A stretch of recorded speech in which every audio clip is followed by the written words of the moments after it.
Hey Deanna, thank you for sending in your work for a critique. These are really beautiful paintings. I'm seeing great simplicity. You're looking at your references and you're simplifying those objects into values, edges, and color, and you're bringing in great brushstrokes, but I don't know that you are fully understanding why something is the way that it is. And that's the biggest question in my mind. I'm not quite sure if I'm seeing just intuition or understanding. So you said, I don't know how to do a background or how much to do on the floor around the cat. How do you know when you're finished? This gets into the realm of what do you want to say?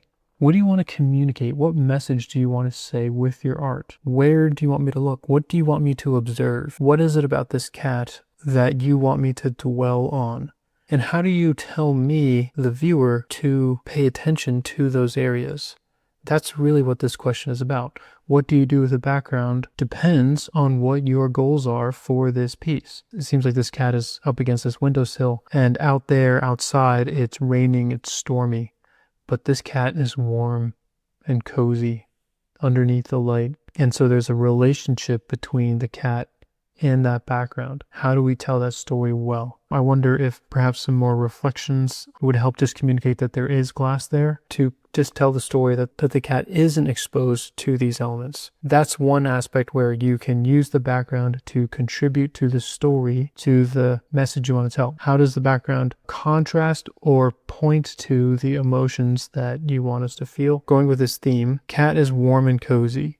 I think we want people to feel that first. We want people to rest on the cat first. Now, the photograph of this painting is throwing me off. Let me just say a couple things about photographing paintings. There are better ways to take higher quality photographs of your work that accurately represent what your painting looks like in person. I only have this photograph to see your painting. The brightness of this against this is really high contrast, and it competes with the contrast between here and here. I don't think that it's quite this extreme, but I think that there is a little bit of a brighter value in here to some degree. So watch what would happen if I just simply take this. This is just tools that will help me show and explain the ideas. So here I'm kind of taking out that glare, but I'm also, the goal here is to reduce the contrast, make these colors all more similar to each other. I do want to still make it clear that there is a storm going on outside.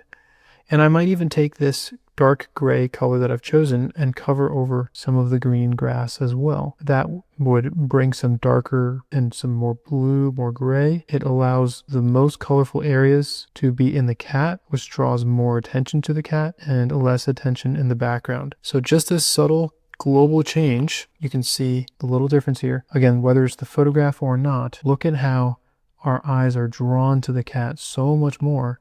And so now I see the cat and I go, ooh, that feels nice and warm. The light is shining. The cat feels nice and cozy. Because of this change, this simple change, I'm spending maybe 3 or 4 more seconds on this cat, and then I start to look more intentionally into the background, and I can see, oh, there's a storm out there. That's why I feel so warm, because out there it's so cold, but in here it's so warm. And so that's the story that's being told. So what are these tools that we can use? Contrast in value and color. So I'll generally try to find a color that captures the overall atmosphere very well, and I will want to embed that into all the colors in my background, especially when we have a big jump from a foreground into a background. That just connects everything. It reduces the contrast, makes them all more similar, creates atmosphere. And then this is where all the contrast is shining. Yeah, so we've got like a pink and then we have an orange. That's variation of colors. So there's a contrast in that sense. But then there's also contrast in saturation. The richest colors, the most saturated colors, you can see them all the way up in here. If I go to the background, now that I've reduced this, these greens, they don't get over into here. They don't get into those spaces. Then the next step is the edges. If we want to push this even further back, we would then soften the edges. I'm just using the digital paint to do this, but the same concepts apply, traditional or digital. Soft edges in here and then sharp edges in here. Now we've created even more depth. So that's all 3 tools being used, and you can use them in different kinds of ways, and maybe we could talk about that in coaching, but this has now, I think, told the story a little bit better.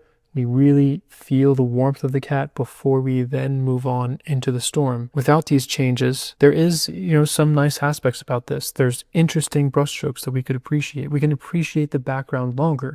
Maybe that's what you want. So it does depend on what you want me to experience as the viewer. Hopefully what you're getting out of this is that you get to command, you get to direct your viewers and show them and kind of create a plot line for them to experience your story in a sequence of events. In this case, I'm kind of like looking up here, I'm looking down here, I'm seeing everything all at once. It doesn't feel quite as relaxing for me. So that could be beneficial for some paintings, but probably not for this one. I'm so excited talking about all this. Okay, so you had asked this really great question of how do you know when you're finished? And you want to go through a checklist. Are your values communicating the form? Are they communicating the depth? Are they telling the story? What about the colors? Are the colors giving the right saturation in the right areas? You can squint your eyes and see if there's anything that's drawing attention. I would say this area in here is drawing quite a bit of attention. I think a little unwanted. In this case, I might even take probably some of this rose and gently go over this area. So now there's a very subtle gradient happening back there. I need to revisit some of my edges. We want some edge there, but just not so sharp that it's competing with the cap. So that's kind of one way you can go through it, is just looking for areas of contrast that are either wanted or unwanted,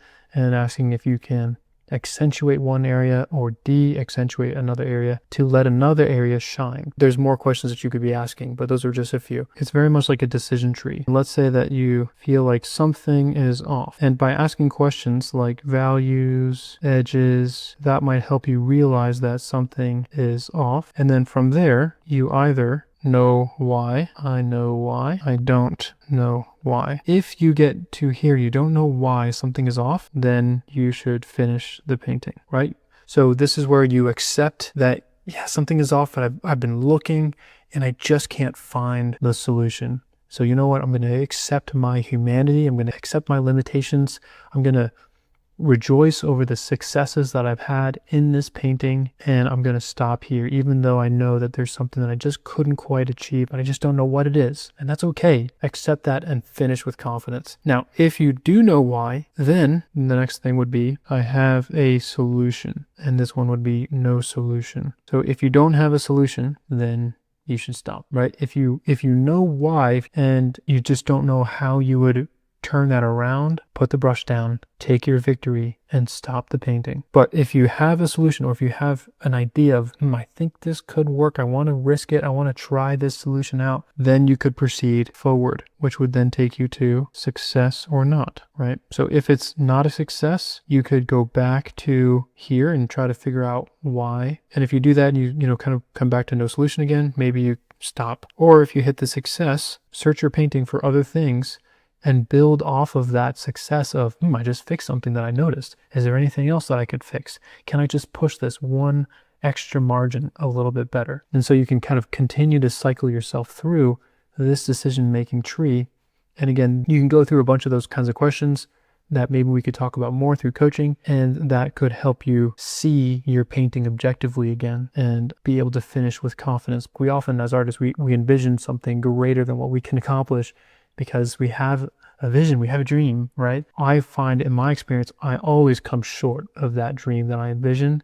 When I finish a painting, I finish it with humility, because I come face to face with my limitations, that I can't do exactly what I was hoping to do. At the same time, because I combed through looking for everything that I could possibly do to just give my painting my all, I can still finish with confidence, with satisfaction, because I know that I put hard work and dedication into the piece, and that this is where I'm at right now with my skill level. Skill level isn't always why we create art in the first place.